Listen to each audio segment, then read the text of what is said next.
Hello, in this video I am gonna cover mortgages. So what is a mortgage? That's the topic of this video.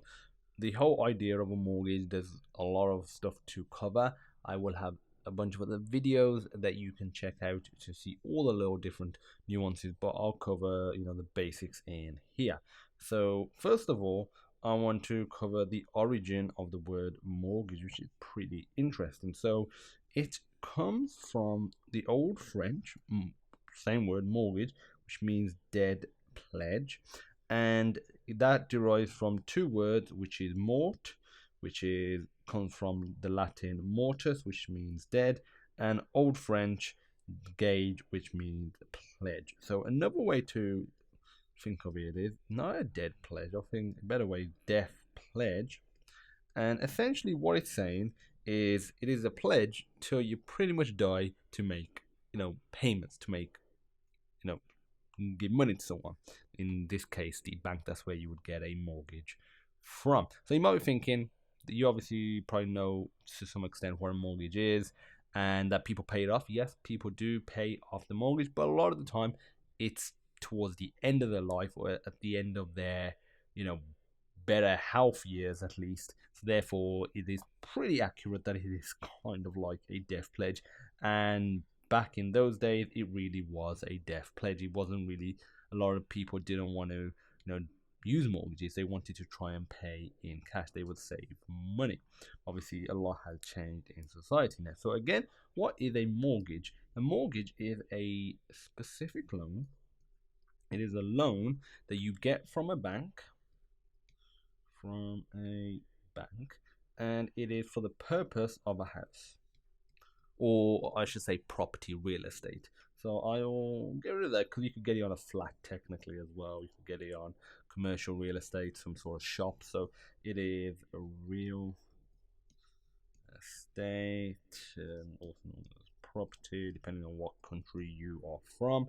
And again, that covers houses, flats. I mean, it could cover, I guess, land as well. So it will also cover commercial.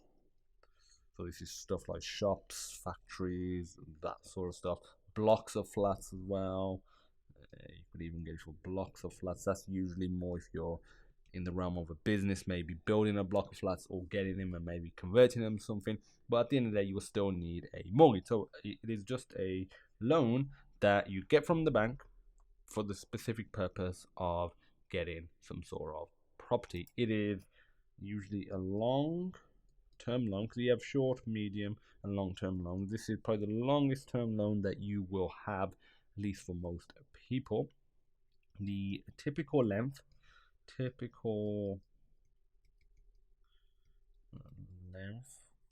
is 30 years, but mortgages can vary from 6 months to 40 years. Another thing to bear in mind is the banks will factor in your retirement age. They will factor in retirement age.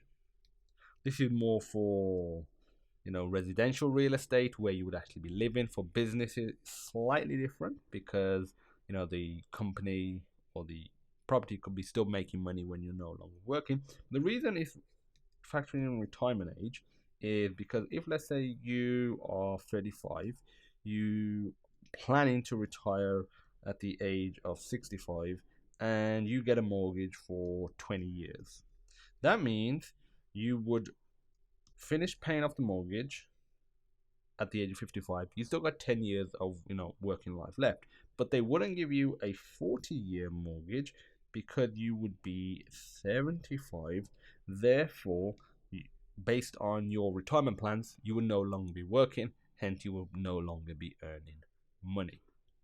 So that's something they also factor in. So generally speaking, assuming everything else is the same for an individual, the younger you are, usually the better it is, the easier to get a mortgage. Because if you're like 50 and maybe you've been renting all your life, and at the age of 50 you're trying to get a house and you're getting a long-term mortgage and not a short one because you don't have that many savings, then you're probably going to struggle to get it or not get favorable rates. Okay, so the other thing is, so let's use an example. If we have a house, we got this house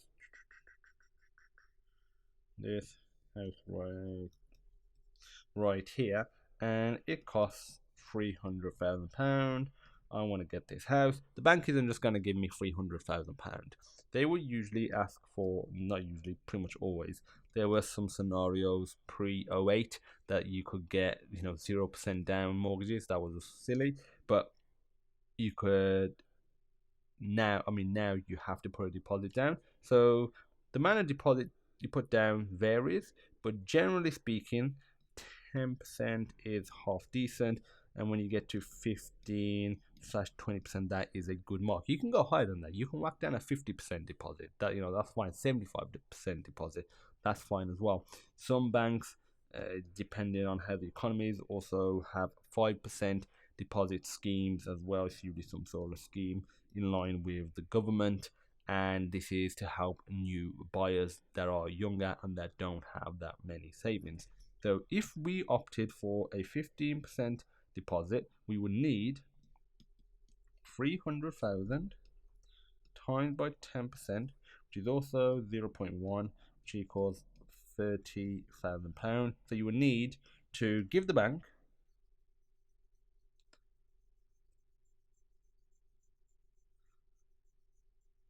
£30,000 to be able to actually get the mortgage. Obviously, that's assuming your credit score is fine and you've got a job to be able to make payments, because there's a bunch of other checks that the bank is going to do. But if we're just talking about the deposit side, you would need £30,000 in cash before you could even think about getting this deposit. The more deposit you put down, the better interest rates you get. So all mortgages will have some sort of interest rate. That's the way the bank makes money. And let's say if you have a 5% interest rate, so every year there'll be 5% interest. Doesn't sound like much, but over the years it will compound and it can be quite substantial. In a separate video, I'll cover the difference between interest and principal payments. I'll cover the difference between how much interest and how much principal you're paying at different parts in the mortgage, so feel free to check them out. These payments that you do are usually monthly payments, and so you would have to give a deposit. There would be interest on the actual mortgage itself. Also, the other thing to note is the house is collateral. The house is collateral. Let me undo that. Collateral. What that basically means is if you stop making payments, the bank can repossess your house. They genuinely do not want to do that for the simple reason it costs money to be doing that and then selling it afterwards. They rather you be making the payments because they earn interest on it as well, but they can do that. So that's something to bear in mind. And also, like I said, mortgage is for the specific purpose of some type of property, whereas if I just got some sort of credit card loan, I could technically use that for anything. I could get a new laptop, I could get a new phone, I could go out and get a car. But with a mortgage, it is for the specific purpose of a property, and the bank doesn't give you the money. They actually transfer that to the other bank where you are buying the property from. So you could buy the property from a individual seller, or maybe even a company as well. Also, the mortgage is technically made up of three components: the principal, the interest, and time. So the principal is basically the amount of money you borrowed. So in the scenario above, it was 270,000 because we put a deposit down of £30,000. The interest would be whatever it is, let's say 5% per month. I'll cover that in separate video because you have fixed rates and you have adjustable rates as well. So that can vary. And time is basically how long you are using to pay. So let's say if it's 30 years, that is the time. So those are the three main components of mortgages. There's quite a lot to take in this video. Like I said, I'll have separate videos to break it all down. If you have any questions, feel free to join the Discord group. There's a link in the description, and there are finance channels there, so you can post any questions that you have and we will help.